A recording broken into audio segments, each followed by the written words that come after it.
6:29 says on my little device. I'll wait, just in case.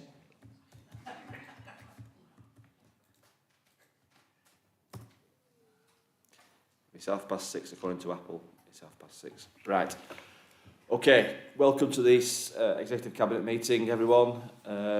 Hope you're all well. Some people are dialing in online, and a number of people are in the room here with us. Have we got any apologies, please, Nina? I had apologies from Councillor Michelle and Marinelle. Thank you. Sorry. Can I add Alex Hilton to that? Apologies, his work commitments. Okay. Any others? No. In that case, the first item is the minutes of the meeting held on Thursday the 15th of June. Any comments, queries, points? Or would somebody like to second those? And seconded by Councillor Lowe. All those in favour, please show then. Show some enthusiasm, people. Anybody against? No? Right. They're accepted. Thank you. Any declarations of interest on the agenda for this evening? No. Any public questions, Nina? None received, Chair. Okay, thank you. So the first item of full business is item 4, which is the key partnerships update, which is being held in the public part of the meeting, but there are confidential appendices included. So if we want specific answers to that, we'll have to move into a part 2. Restricted part of the meeting, but hopefully we won't even get there, but happy to indulge members in whatever they want to do. Councillor Wilson, take it away. Thank you, Chair. As you say, there are some items in the second part of the meeting, as it were, that we may want to discuss, but just to give a brief overview, this report is obviously assessing the relationships and the performance of our key partners. A couple of new ones have gone in since last year, Chair, so again we've sort of got a more detailed, hopefully, overview of all our partners. The first there, worth commenting on, is shared services. Clearly that's work ongoing in terms of the fact that we continue to have a shared service operation with South Ribble, which includes about half of our staff, and there has been significant change in phases 1 and 2 of shared services. But at the last shared services committee, of course, I think we've agreed to look at the property services, but then at that point pause there before any future plans come forward. So at the minute, it's very much reviewing what's gone on rather than looking forward. But as it does say there, things are actually bedding down and improving in terms of the performance in those areas. So while no new risks are identified for the reason I've just suggested, obviously it is still work ongoing, and shared services will continue to operate and may or may not expand in the future depending on what we decide. Probably the ones that I'll just mention, the ones of what probably most interest members. Select Move there is next on the list. Obviously there are a number of issues with Select Move that members have raised, and we conducted, chaired by June, of course, the scrutiny group. I think a lot of excellent suggestions came out of that, which are now beginning to be implemented, and that will obviously change. So again, I think it mentions there in the report things like the local ties, the connections that's going to change. So again, that will change the way we view Select Move. But obviously the fundamental issue, as it says in the report, is not so much Select Move, but is the shortage of houses for Select Move to actually offer. And that is probably a more fundamental question to this council, which we'll discuss at another time. Moving down there through the report, I think the next one that's probably of concern to members, the local plan. Obviously, again, that's work ongoing. We are hopefully trying to get progress there. The biggest risk to that it mentions in the report is the staffing issue at the council and at other councils as well. It is only harder, not easier, to recruit people into the planning and into planning policy. So that's an issue, but that's an issue for each authority that's involved in this work. But we're still hoping that the plan will be on track. And as we all know, it's essential that it is. Duxbury Park Golf Course, I think apart from Councillor Lynch's desire to run the whole thing, I think we keep it as the relationship with Parkwood Leisure, although where I do accept some criticism in the past of the operators is more could be done in terms of revenue opportunities, I think, at Duxbury. It's something we hopefully try and encourage them to look at, but obviously the contract as it stands is sound, and in terms of them payments to us. That again, that's sound. And then lastly, there that I do want to mention, Chair, is the leisure, Chorley Leisure. That's a massive challenge for the council ever since COVID and the difficulties in all leisure centres across the country. We had to step in. We did the right thing by stepping in and taking it over. But when you combine that with the costs of energy in particular, as well as staff wages, that has been a major challenge for the council. And as it says in the report, that still is a major challenge for the council. But like everything, we've got to manage it to the best of our ability, and I'm sure that we will do. So my papers seem to run out there, Chair, so I don't know. I think there's some other items that are below the line. But at that point, I'll pause at this stage. Yeah, and as I said, if you want to discuss the appendices, they are in the further item. I think it's item 7, so, but they can be done below the line. Any questions on that report? Thank you, Peter. I've got Alan with his hand up. Is it Alan Collins?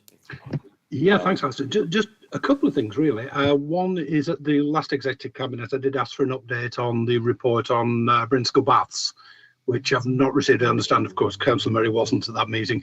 I wonder if it's possible that we could get an update of to potentially when that's going to open. Quite happy to take that as an offline one.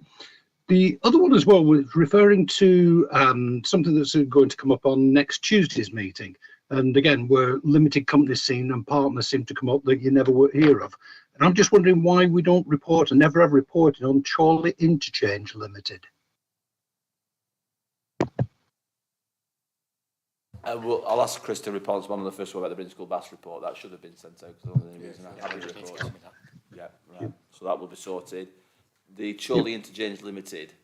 Go on, Chris. I'll let you go on that. So the key partnerships framework isn't really about our wholly owned companies. It is the key partnerships and frameworks and contracts that would have an impact if they were to be disrupted or not to be delivered. They would have a significant impact on the delivery of the council's priorities or core services. And the Chorley Interchange Company is largely, to all intents and purposes, a holding company, and actually for many years has been a dormant company, which is, as I understand it, because it significantly predates, I think, most people's time at the council, was an arrangement for the land ownership and development of the bus interchange when it was first developed. So the reason it's not within this report is because the key partnerships and contracts framework is around those partnerships and contracts that would have an impact on the council's delivery. In terms of the interchange, that will obviously be something that would be picked up through the piece of work which is being discussed in future. Alistair, can I just come back on that one? Yeah. Really, it's just a little one. At some point, there are a number of limited companies that exist, and I'm just wondering where we should be reporting on them at some point during the year. Yeah, and I think there is a discussion in the next week or two around the wholly owned company and what the point of that is, and I think that's something that we rolled into that discussion, Alan, because I think some of these, as Chris said, are dormant arrangements that were done for a specific purpose and perhaps don't need to be still in existence, but I think they should be managed somewhere, and that would seem to be the obvious place for me. No, fantastic. That's great, Alistair. Thank you. All right. Any other questions on the partnership report? I can't see any hands up. So in that basis, we'd have to ask to note the report. So I take it that's noted. Good stuff. Right, item 5, Peter, is the content management system. That's also you. Yep, and again, another report which is split, Chair. So again, we'll do the overview here. This proposes to look at a contract award for the content management system. So perhaps to put that into more direct or some more direct clarity over the page on page 16 there, in the background paragraphs of 6 and 7, it tells us what is provided. So we're looking at the things like the websites. So we've got our website and obviously Extra Care, Astley Park, Check Out Chorley. And what we currently, just to explain to members, currently have a relationship with GOS, so that is an existing one. And what the proposal is that we work to actually negotiate a contract with them for this future period, going up to 2020, going up to 5 years from 2024. So an extension has been already awarded for a year to allow this work to be undertaken. But I don't think, the logic behind this directly is, of course, is that we think we'll get a more favourable outcome. because it's an existing provider.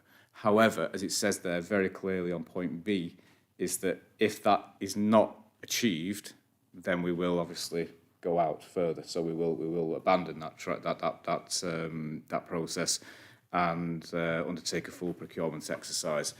Now, I think what's quite clear in what it mentions in the report is that the costs are going to increase. I think that is inevitable, whichever provider you go for. And therefore, the reason we're doing this or proposing it in this way is because this is the best way or the most favourable terms will be achieved through this. But as it says there very clearly, if not, then we go back out. So we're not wedded to this, to Goss in this respect. It's done purely because this is the best terms that we're going to achieve.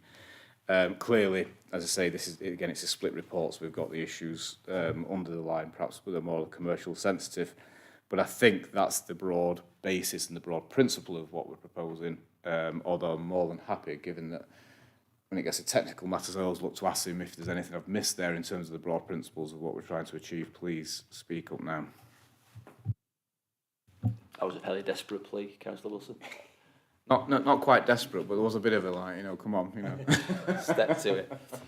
Okay. Any questions on that report, Councillor Law?